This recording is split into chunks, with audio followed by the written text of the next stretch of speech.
नमस्कार, आप देख रहे हैं इंडिया न्यूज। सबसे पहले देश, आपके साथ मैं रचना बंसल। पाकिस्तान में हालात लगातार खराब और इन खराब हालातों के बीच में पाकिस्तानी सेना ने क्रूरता की सभी हदें पार कर दी हैं और अपने ही लोगों को जान से मारने का काम, अपने ही लोगों पर हमले का काम पाकिस्तानी सेना कर रही है।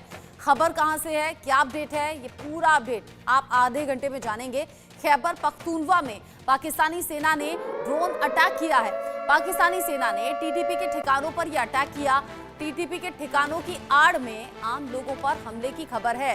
ड्रोन हमलों में 12 आम लोगों की मौत भी हो गई है, कई लोग जख्मी हो गए हैं। मरने वालों में महिलाएं और बच्चे भी शामिल बताए जा रहे हैं। पाकिस्तानी सेना ने अपने ही लोगों की जान ले ली है। मरने वालों में खास तौर पर गौर कीजिए, महिलाएं और बच्चे भी शामिल हैं। इस हमले के बाद जाहिर सी बात है कि पाकिस्तानी सेना एक बार फिर से निशाने पर आई है और पाकिस्तानी फौज पर एक बार फिर से सवाल उठ रहे हैं। ड्रोन अटैक ये किया गया और अपने ही लोगों पर यह अटैक करके पाकिस्तानी सेना बुरी तरह से घिर गई है। 12 आम लोगों की मौत इसमें हो गई, कई और लोग जख्मी हैं जिनका इलाज अभी जारी है। मरने वालों में छोटे बच्चे भी शामिल हैं, महिलाएं भी इसमें शामिल हैं।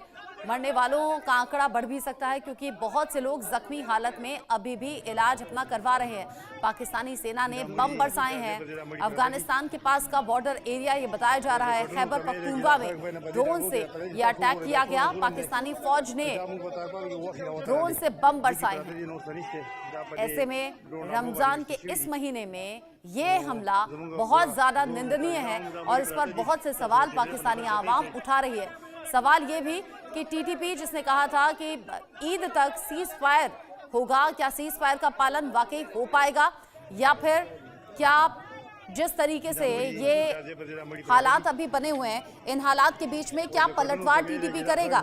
ये तमाम ऐसे सवाल हैं जो बने हुए हैं और इन सवालों के बीच में ये जो तस्वीरें हैं ये वाकई डराने वाली हैं, खौफनाक हैं।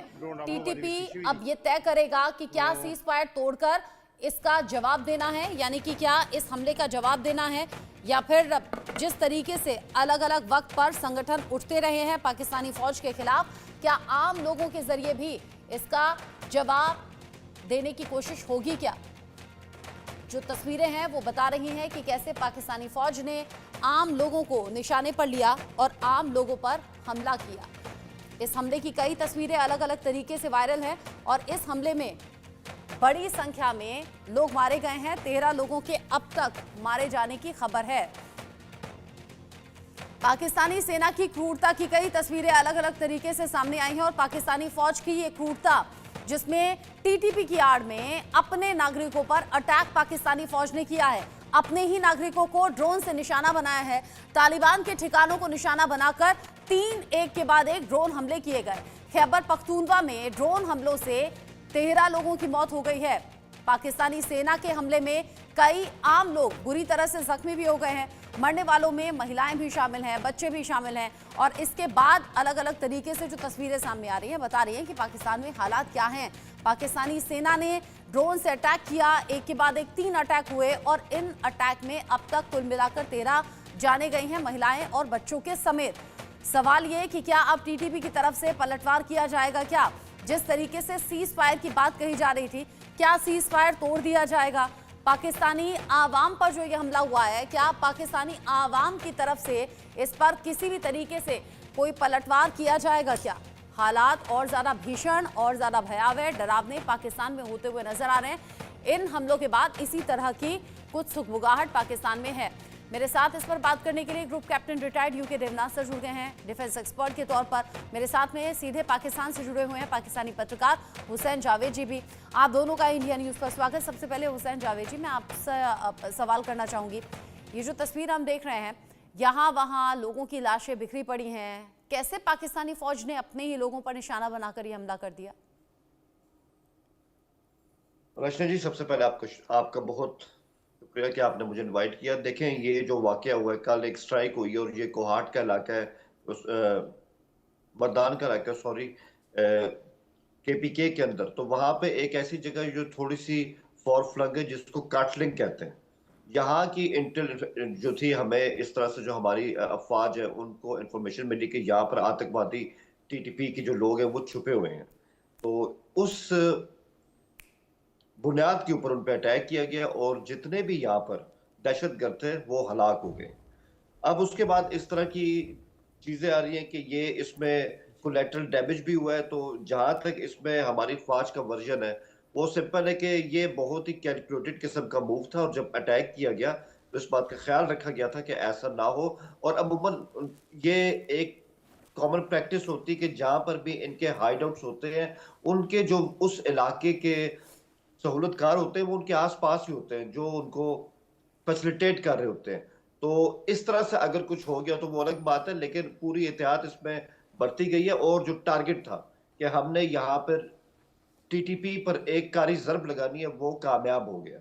लेकिन मैं बताऊं, जब इस तरह के ऑपरेशन होते हैं, मैं आपसे एक जनरलाइज बात कर रहा हूं, तो बहुत हद तक कोशिश की जाती है कि इस तरह का कोलेटरल डैमेज ना हो। लेकिन अगर कहीं हो जाता है तो आपको पता है कि ये एक ऑपरेशन है और उसमें बहुत ज्यादा कॉम्प्लिकेशंस होती हैं और कई दफा इस तरह की चीजें होती हैं।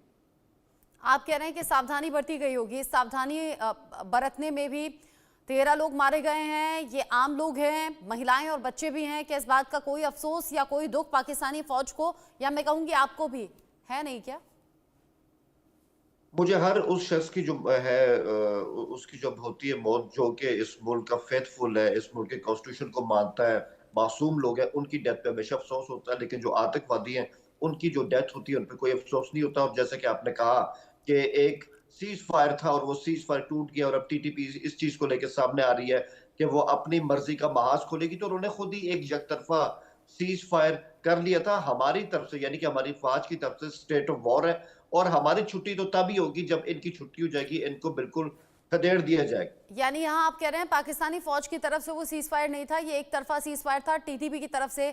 कम से कम टीटीपी ने इतनी गनीमतों की रमजान का महीना ध्यान रखा, ईद तक के लिए सीज फायर की बात कही। आप तो और ज्यादा लोगों के जख्मों पर नमक छिड़कने जैसी बात कर रहे हैं कि हमने तो कोई ये सीज फायर माना ही नहीं था, यानी कि पाकिस्तानी फौज की तरफ से इसको लेकर सब किसी तरह एक की कोई सहमति नहीं देखें, थी। जी जी, उसमें ये कि हम एक जो एक पूरी आतंकवादी ऑर्गेनाइजेशन है, संगठन है, उनका सीज हम पे अप्लाई नहीं होता है। हम्म। जब हमारे पास इंटेल होगी हम उनको घुस के मारेंगे और वही किया गया है। सीज फायर वहां होता है जब आपके सामने उसी तरह की देख आर्मी तो रहे हैं आप, जो आप अपने ही लोगों को कंट्री मार को दिया गया, कंट्रोल करता है। महिलाओं और बच्चों मतलब तक जब को नहीं आपके बख्शा पास गया, कोई 13 लोगों की जान चली गई। आप जरा ये सोचिए ना, जहां पर ये मौतें हुई हैं, जहां पर ये हमला हुआ है, क्या वहां पर बीती होगी, कैसे रमजान के महीने में हमला लोगों ने झेला है। जहां ईद की तैयारी चल रही होगी वहां पर जनाजे निकाले जा रहे हैं। आप क्या बात कर रहे हैं यूके देवनाथ सर? जो हालात अभी पाकिस्तान में हैं, आसिम मुनीर के कई फैसले बैकफायर कर चुके हैं। हमने अलग अलग वक्त पर कई रिपोर्ट्स भी ऐसी दिखाई हैं कि आसिम मुनीर के फैसले ये बता रहे हैं कि पूरी तरह से फेल्योर है उनका, अलग अलग मोर्चों पर अलग अलग ऑपरेशन में। तो ये एक और बड़ा फेल्योर कहें क्या? रत्ना जी, जब भी किसी रेगुलर आर्मी को आतंकवादियों से सामना करना पड़ता है तो तीन चीजें बहुत महत्वपूर्ण हैं। एक चीज तो है कि कोलेटरल डैमेज अगर हो सके तो होनी नहीं चाहिए, क्योंकि दुनिया भर में जहां पर भी इस तरह की मूवमेंट हैं उसमें अगर आपने आतंकवादी के साथ अगर एक समझिए एक महिला की मौत हो गई, जाहिर बात है वो महिला किसी की माँ थी, किसी की बहन थी, किसी की पत्नी थी।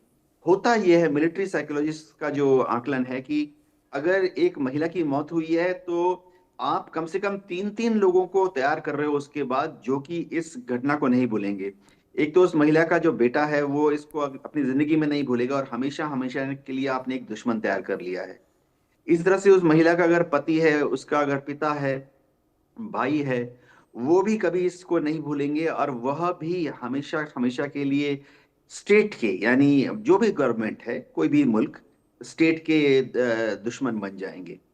एक और चीज जो मिलिट्री पर्सपेक्टिव से मैं बात कर रहा हूं वो ये है कि अगर कहीं पे ड्रोन का इस्तेमाल आतंकवादियों के खिलाफ किया जा रहा है, ये क्लियरली दिखाता है कि उस इलाके में रेगुलर आर्मी जो फौज है वो जा नहीं पा रही है। क्योंकि अगर कहीं आतंकवादी छुपे हुए हैं, कहीं पे उनका अड्डा है, कहीं पे उनके कमांड कंट्रोल एरिया है या लॉजिस्टिक सप्लाई बेस है, तो आतंकवादियों को ऐसे इलाकों को न्यूट्रलाइज करने के लिए, नष्ट करने के लिए प्रेफर्ड मोड है कि आप वहां इन्फेंट्री भेजिए, कमांडो भेजिए, चाहे वो सड़क के रास्ते से जाएं, चाहे वो हवाई जहाज के रास्ते से जाएं या पैराशूट से जाएं। तो होता क्या है कि जब इन्फेंट्री उनको घेर के मारती है या कमांडोज उनको घेर के न्यूट्रलाइज करते हैं आतंकवादियों को, या इस केस में टीडीपी के लड़ा के अपने को आजादी का दीवाना मानते हैं, तो जब आप उनको मानते हैं तो जो कोलेटरल डैमेज होता है कम होता है। क्यों?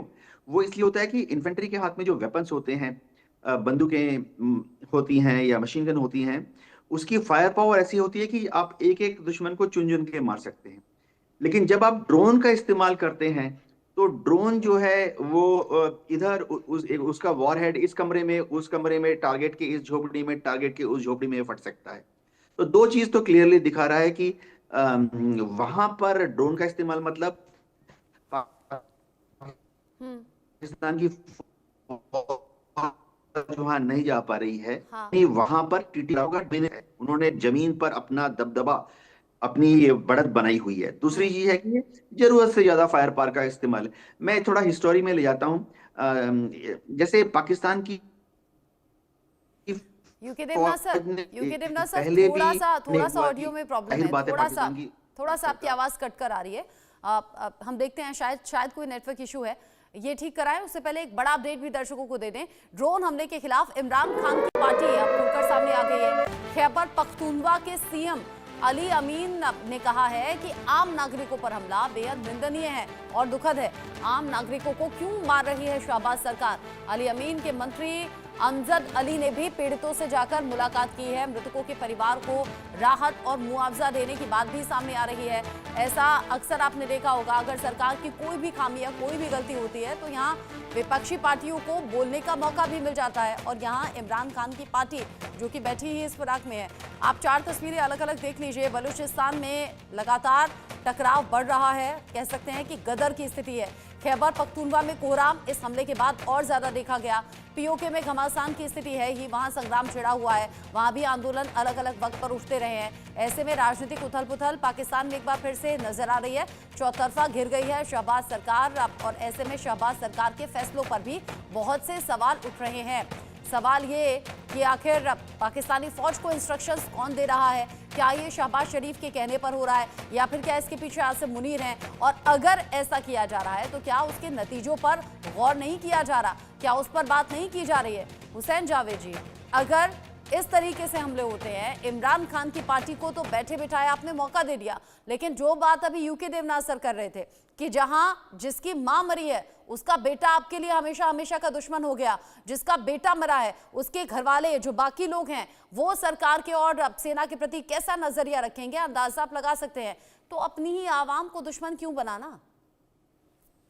देखें, जहां आपने अभी इनको कोट किया है, जो केपीके के सीएम है गंडापुर साहब, तो अभी 2 दिन पहले इस्लामाबाद में एक हाई लेवल सिक्योरिटी मीटिंग हुई थी जहां पर ये भी शामिल थे, और उन्होंने मुकम्मल इत्तेफाक किया था कि इस वक्त जो भी इंसर्जेंसी की कैफियत है, चाहे वो केपीके के अंदर है या वो बलूचिस्तान के अंदर है, इसमें हम मुकम्मल तौर पे फेडरल हुकूमत के साथ है और अपनी जो फौज है उसके भी साथ है। तो वो इस सारे जो अमल है उसमें वो बिल्कुल उनको ऑन बोर्ड लिया गया। लेकिन मैं आपसे वही बात जो मैं आपसे पहले कह चुका हूँ कि जब इस तरह के ऑपरेशन होते हैं तो कई दफा ये भी होता है कि बहुत ज्यादा एहतियात बरती जाती है, लेकिन कहीं ना कहीं थोड़ा सा लूप होल रह जाता है और इस तरह का जो डैमेज होता है वो सामने भी आता है। लेकिन तो अगर ऑपरेशन में ऐसा अंजाम होगा तो एक दुश्मन मिटाने के लिए 4 दुश्मन और खड़े नहीं हो जाएंगे? क्या ये भविष्य के लिए चैलेंजेस और ज्यादा नहीं है? देखिए, उसमें मैं आपको ये बताऊंगा कि अभी जो इस तरह का वाकया हुआ है उसके बाद जो बकायदा केपीके की हुकूमत है वो उन लोगों से मिली भी है, और मतलब जिनकी डेथ्स हुई हैं वो जो पूरी फैमिली है, और उनको बकायदा इस बात पे कहा भी गया है कि इस तरह का नुकसान हुआ है, हम आपके साथ हैं, और बकायदा उनको फैसिलिटेट भी किया गया। मैंने वही कहा कि इस तरह के नुकसान होते हैं, ये कोई वहां पे जो सूरत हाल है वो कोई नॉर्मल सिचुएशन नहीं है। पहले इस बात को समझना बहुत अहम होगा। और जब इससे पहले आपको पता है 18 मार्च को हमारी हाई लेवल सिक्योरिटी मीटिंग हुई थी, उसमें ये फैसला लिया गया था कि अब हमें एक हार्ड स्टेट बनना है, हमें जो है वो बहुत ज्यादा ऑफेंसिव होना पड़ेगा। मैं अगेन कहता हूं, मैं इस तरह के डैमेज की हिमायत नहीं करता, लेकिन ये कहना कि जानबूझ के ऐसा किया होगा और जो अपने लोग हैं वो भी इसकी जद में आएंगे, ये सही नहीं है। कई दफा इस तरह के जो है लूप होल्स हमेशा रह जाते हैं, लेकिन मकसद वही था कि जो इंटेल मिली है उसकी बेस पे आपको अटैक करना होता है, आपके पास टाइम कम होता है और वो तमाम जो आतंकी थे मारे गए हैं। तो हालात सख्त हैं, इसमें कोई शक नहीं है, लेकिन यही है कि ऑफेंसिव अभी इसी तरह चलता रहेगा और एक रूथलेस किस्म का जो जवाब है, चाहे वो टीटीपी है, चाहे वो बीएलए है, इनके खिलाफ तो किसी किस्म की जीरो टॉलरेंस की पॉलिसी। आप कह रहे हैं जीरो टॉलरेंस की नीति अपना रहे हैं, लेकिन यहाँ पर जो अंजाम है इस तरह की नीतियों का वो बड़ा दर्दनाक है आम लोगों के लिहाज से। यूके देवनाथ सर, आप जो बात कह रहे थे इससे पहले वो भी पूरी कर लीजिएगा, आपकी आवाज़ में थोड़ी सी प्रॉब्लम थी। साथ ही साथ मुझे बताइएगा, जब इस तरह के हमले हो रहे हैं, इस तरह के ऑपरेशंस अगर पाकिस्तानी फौज अंजाम दे रही है, इमरान खान की पार्टी और ज़्यादा अग्रेसिवली अब विरोध कर रही है, कह रही है कि ये सब बर्दाश्त होगा नहीं, इससे पहले भी कह चुके हैं। रचना, जहां तक इमरान खान की पार्टी की बात है, पीटीआई की बात है, वो इस मौके का फायदा उठाएंगे। उनको मालूम है कि फिलहाल पाकिस्तान की जो मौजूदा सरकार है वो अंडर प्रेशर है, आर्मी भी अंडर प्रेशर है, और जो भी विरोधी दल के लोग हैं वो चाहेंगे कि पीएमएल-एन की सरकार पर दबाव बनाया जाए। सबसे ज्यादा जरूरी क्या है? सबसे ज्यादा जरूरी यह है कि ऑपरेशंस के दौरान एक पैटर्न निकल रहा है जिसमें कि पाकिस्तान की फौज जो है हेवी वेपन्स का इस्तेमाल कर रही है, चाहे टैंक हो, चाहे तोपें हो, लॉन्ग डिस्टेंस की आर्टिलरी, हॉविजर इस्तेमाल कर रही है। हमने पिछले महीने देखा था कि पाकिस्तान एयरफोर्स का इस्तेमाल किया गया। तो इस तरह से अगर हैवी वेपन्स का इस्तेमाल करेंगे तो जाहिर बात है कि कहते हैं ना, गेहूं के साथ खून भी पिस जाता है, तो कोलेटरल डैमेज बहुत हैवी होगा, जिसका इफेक्ट ये होता है कि बात आपके हाथ से निकल जाती है, बिगड़ी हुई बनी हुई बात बिगड़ जाती है, इससे मामले का कोई समाधान नहीं निकलता। अगर पाकिस्तान की आर्मी चाहती है तो उनको चाहिए कि जो आतंकवादी हैं उनको एक एक करके एलिमिनेट करने की कोशिश करें, ताकि उनके परिवारजनों को कोई नुकसान ना हो। एक स्टैंडर्ड ब्रीफिंग होती है अटैक के पहले, जिसमें कि हर जवान को और हर जेसीओ को बताया जाना चाहिए कि हमला इस तरह से कीजिए कि सिर्फ आतंकवादी या जो टीटीपी का लड़ाका है वो मारा जाए। जी रचना जी, जिस तरीके से ये हमले हो रहे हैं, ऐसा नहीं हो सकता कि अगर कोई भी हमला हो तो स्पेशली ये टारगेट किया जाए कि टीटीपी का लड़ाका या आतंकी ही मारा जाए। इससे पहले भी हमने देखा है हुसैन जावेद जी, जब बल्कि पाकिस्तानी सरकार और फौज पर और ज़्यादा टारगेट किया गया टीटीपी के लड़ाकों की ओर से, और वो लगातार आगे बढ़ते रहे। ये तब की बात है जब अफगानिस्तान बॉर्डर पर अलग अलग ठिकानों को जो टीटीपी के बताए जा रहे थे उनको निशाना बनाकर पाकिस्तानी फौज ने एयर स्ट्राइक की थी, और वहां भी बड़ी संख्या में लोगों की जान गई। और तब भी क्रिटिसाइज इसलिए किया गया था क्योंकि महिलाएं और बच्चों की संख्या उसमें ज्यादा थी। अब तो अपनी ही आवाम पर यह हमला हो गया। क्या किसी भी तरीके से इसकी भरपाई हो सकती है? क्या करेगी अब सरकार? देखें, बहुत सिंपल सी बात है। इसमें सबसे अहम जो चीज आती है वो ये आती है कि टीटीपी जो है या ये जो बीएलए, ये कोई ऐसे लोग नहीं कि इनका एक स्पेसिफिक एरिया है, वहां पर इनके गैरिजन बने हैं, वहां पे इनके हेडक्वार्टर बने हुए हैं और सबको पता है कि इनका एड्रेस वही है, और वहां पे बिल्कुल आप जो कहते हैं ना कि जबरदस्त किस्म का अटैक किया जाए जिसमें सिर्फ उन्हीं को नुकसान हो। ये अवाम के अंदर है। जैसे कि एक मोहल्ला होता है, उसमें अगर 20 घर हैं तो उसमें हो सकता है कि ये 5 घरों के अंदर हो, और उनके साथ इन्होंने ह्यूमन शीट के साथ एक ह्यूमन शीट बना के जो वहां पर फैमिलीज होती है उनको भी रखा हो, तो बहुत मुश्किल हो जाता है इनको उनसे अलग करना, क्योंकि ये अवाम के अंदर इन्होंने अपने आप को एक तरह का कैमोफ्लेज किया होता है, और यही एक तरह की कार्रवाई होती है इस तरह के जो आतंकी ग्रुप्स होते हैं। लिहाजा इनको इस तरह से उनकी छांटी करना, मुकम्मल तौर पर बगैर किसी गलती के इन पर अटैक करना बहुत मुश्किल भी होता है। और मैं यही कहूंगा, इट्स अ कॉम्प्लिकेटेड ऑपरेशन। सबसे अहम बात जो है, मैं इसमें एक और चीज भी ऐड कर दूं, अभी हाल ही में आपने अगर इसमें स्टडी किया हो तो अमेरिका की जो 18 एजेंसी है उनका एक ज्वाइंट कम्युनिके सामने आया। उन्होंने 3 ऐसी ऑर्गेनाइजेशन है जिनके ऊपर उन्होंने रेड मार्क लगाया। अलकायदा है, आईएस खुरासान है और टीटीपी है। यानी वो ये अमेरिका भी अब इस बात को मान गया कि टीटीपी। अमेरिका ने तो फिर पाकिस्तान के जो आर्मी चीफ है उनके भी वीजा पर रोक लगा दी ना। ऐसे तो फिर पाकिस्तान को लेकर भी बहुत सी ऐसी चीजें हैं, बहुत सी ऐसी हिदायतें हैं जो अलग अलग देशों की तरफ से दी जा रही है या बैन लगाया जा रहा है। इस बीच एक और बड़ा अपडेट है, आपका रिएक्शन में लूंगी। पाकिस्तानी सेना के ड्रोन हमले का जमकर विरोध भी हो रहा है। पाकिस्तान के पूर्व सीनेट की तरफ से मुश्ताक अहमद का जो बयान है वो सामने आया है। पाकिस्तान के पूर्व सीनेट है, वो बयान देते हुए कह रहे हैं शिमोजो, कतलिंग और मर्दान में जो ड्रोन हमले हुए हैं, ड्रोन हमले सरकारी आतंकवाद का सबसे भयानक कृत्य हैं। महिलाएं, बच्चों समेत जो लोग मारे गए हैं उनकी मौत को लेकर ये कड़ा बयान दिया है, ये बड़ा बयान दिया है और कह रहे हैं कि कुछ लोग तो मारे गए हैं, कुछ लोग लापता भी हैं। सरकार सैन्य अभियानों में निर्दोष पश्तून मारे जा रहे हैं। ईद से पहले गरीब पश्तूनों पर हमला क्रूर नरसंहार है। इसे नरसंहार की कैटेगरी में यहाँ पर लाकर रख दिया है और ये हम आपको वो पोस्ट भी दिखा रहे हैं जिसमें ये सभी बातें कही गई हैं। अब ईद से ठीक पहले हुसैन जावेद जी, ये हमारा मुल्क नहीं कह रहा है, ये आपके मुल्क में कहा जा रहा है, इसे नरसंहार की कैटेगरी में रखा गया है, पर आप न जाने कि इसे नॉर्मल मान रहे हैं। देखिए, सबसे पहले तो मैं अपनी बात कंप्लीट करूंगा। आपने उसमें आर्मी चीफ का जिक्र किया है, आपने कहा कि अमेरिका में उनके दाखिले पे रोक लगा दी गई है। ऐसी तो कोई चीज नहीं है, वो लॉ नहीं है, वो बिल था। वो जब पास होगा लॉ बनेगा और पता नहीं बनता भी है कि नहीं बनता। जो अमेरिका का सिस्टम है वो इतना सिंपल नहीं कि एक बिल आ जाए उसकी बेस पे हम कह दें कि कौन वहां पे एंटर हो सकता है, कौन ऐसा हो नहीं सकता। तो इस चीज को सही कर लें और अब आप अपने सवाल करें। मतलब मैं कह रही हूँ कि यहाँ पाकिस्तान में ही लोग कह रहे हैं, सीनेट की तरफ से कहा गया है, वो कह रहे हैं कि नरसंहार है, ईद करीब थी, ईद की तैयारी में लोग लगे हुए थे, महिलाओं बच्चों समेत 12 लोग मारे गए। Again it's a collateral damage और मैं समझता हूँ कि अगली बार इस तरह के ऑपरेशन में और ज्यादा एहतियात होनी चाहिए और होगी भी। Obviously it's a complicated operation, इसको हम इतना आसान ले नहीं सकते। और जब मैं ये मतलब पहले इस तरह का कह चुका हूँ, दहशतगर्द इस तरह के आतंकी अनसीन जो होते हैं और विजिबल नहीं होते, अवाम के अंदर छुपे होते हैं, तो इस तरह के प्रॉब्लम आते हैं। इस तरह के जो प्रॉब्लम आ रहे हैं, क्या उसमें कहीं से भी सरकार की नीतियों में या फौज की स्ट्रेटेजी में कोई कमी आपको हुसैन जावेद जी नहीं दिखती? कम से कम एक सवाल तो बतौर पत्रकार आप उठा सकते हैं, अगर आपकी आवाम के बीच में अगर ऐसे कोई भी संदिग्ध लोग हैं जिन्हें आप खत्म कर देना चाहते हैं, जिन पर आप अटैक करना चाहते थे, तो क्या सभी स्ट्रेटेजी फेल हो गई? किसी भी तरीके से यहाँ पता नहीं लगाया जा सकता था कि कौन है जिसे टारगेट करना है, कौन है जिसे जाने देना है?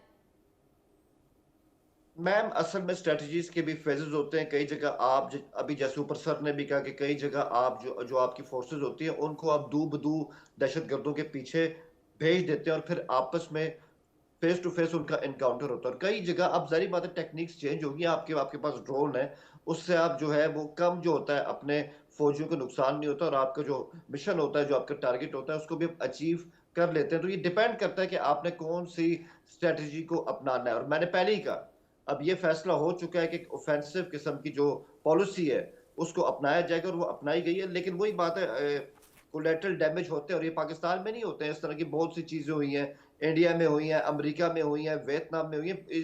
आपको पूरी हिस्ट्री मिलेगी इसकी। लेकिन कोशिश की यही जानी चाहिए कि इस तरह के वाकयात कब से कम हो, because it's a state of war. आप कह रहे हैं कोशिश होगी आगे से ऐसा ना हो। इस बीच एक और बड़ा अपडेट अब बलूचिस्तान से भी जान लेते हैं। अभी तक खैबर पख्तूनख्वा पर हुए हमले की बात कर रहे थे, बलूचिस्तान में पाकिस्तानी सेना का बड़ा ऑपरेशन सामने आया है। ऑपरेशन के दौरान 6 बलूच लड़ाके मारे गए हैं।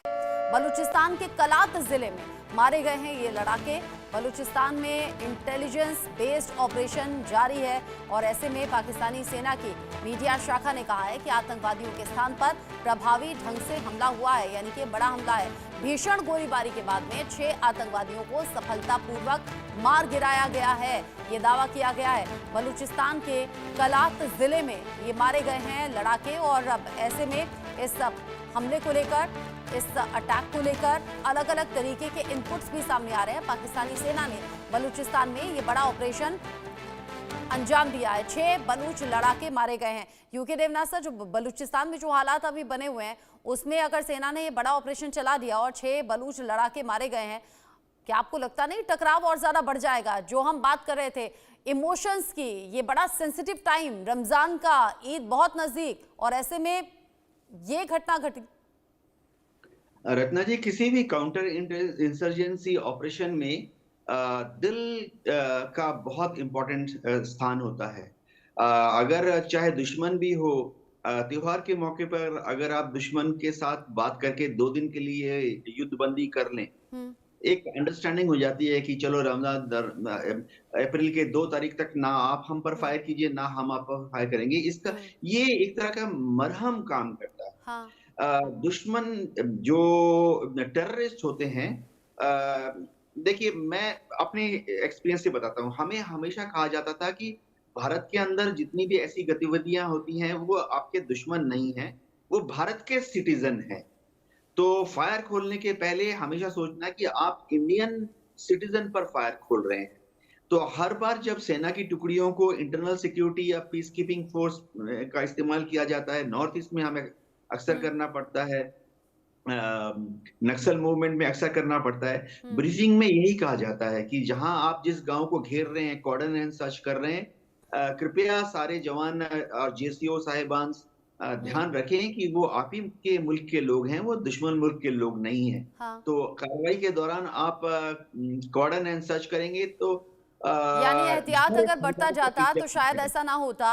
ये इस तरह के चैलेंजेस जम्मू कश्मीर में भी अक्सर देखने को मिलते हैं और यूके देवनाथ सर उस चीज को बेहतर जानते हैं और इसी समझाने की कोशिश कर रहे थे कि अगर रिहायशी इलाकों में कहीं कोई संदिग्ध छिप भी जाता है ना तो बहुत एहतियात बढ़ता जाता है, बहुत फूक फूक कर कदम रखा जाता है। ऐसा नहीं कि बस अंधाधुंध गोलियां या बम बरसा दिए जाएं जिसमें कि आम लोग भी मारे जाएं। हुसैन जावेद जी, इससे बेहतर तो टीटीपी निकला ना, कम से कम ईद तक सीज फायर का ऐलान तो किया। आपकी फौज ने तो कमाल ही कर दिया, उधर खैबर पख्तूनवा और इधर बलूचिस्तान। जी बिल्कुल, मैं तो अपनी फौज की जो भी इस तरह के एक्शन है, चाहे वो बीएलए के खिलाफ है या टीटीपी के खिलाफ है, मैं तो उनको हमेशा अप्रिशिएट करता हूं, क्योंकि उनकी वजह से आज हम अपने समाज में बिल्कुल सेफ एंड साउंड बैठे हैं। तो मैं तो बिल्कुल उनके साथ हूं, उसमें कोई शक नहीं है। अभी सर ने बात की, उन्होंने बात की कि इंडिया में जो होता है वहां पे थोड़ा सा जो मोड है वो थोड़ा चेंज होता है। तो मैं उसमें यही कहूंगा, वो उनका कहना ठीक है, क्योंकि देखिए आपके जो नक्सली हैं या आपके जो आपके माओ नवाज हैं, जो आपके नॉर्थ ईस्ट के अंदर जो भी आपके एलिमेंट हैं, वो दिल्ली तक नहीं आते हैं, वो बॉम्बे तक नहीं आते हैं, वो चेन्नई तक नहीं आते हैं, वो अपने इलाके के अंदर ही हैं या उनको वहीं तक रखा गया है। तो इसलिए मतलब वहां पे जो ऑपरेशन होता है उसकी स्ट्रेटजी बिल्कुल चेंज होती है। हमारे यहाँ जो है पॉलिसी वो थोड़ी सी और है। हमारे बड़ा सिंपल है कि जो हमारे कॉन्स्टिट्यूशन को नहीं मानेगा, जो स्टेट की रिट को चैलेंज करेगा, तो अपना अपना उसके नजरिया, खिलाफ अपनी अपनी सोच हो सकती है। बतौर पत्रकार भी आपको बोलना चाहिए था, पाकिस्तान के आम नागरिक होने के चलते और उस आवाम के दर्द को समझते हुए भी आपको बोलना चाहिए था, पर आपका नजरिया कुछ अलग है। साथ ही साथ जो घटनाएं सामने आ रही हैं और जिसमें आपने कहा ना कि पाकिस्तानी फौज है तो हम सेफ सिक्योर महसूस करते हैं, माफ कीजिएगा मुझे हंसी भी आई और थोड़ा अफसोस भी हुआ पाकिस्तानी आवाम के बारे में सोच के, जब आए दिन वहां से खबरें सामने आती हैं कि फला जगह धमाका हो गया, यहाँ अटैक हो गया, यहाँ हम लोग मारे गए। तो जरा सा ये भी आपको ध्यान में रखना चाहिए था। यूके देवनाथ सर, हुसैन जावेद जी, बहुत शुक्रिया आप दोनों का साथ में जुड़ने के लिए।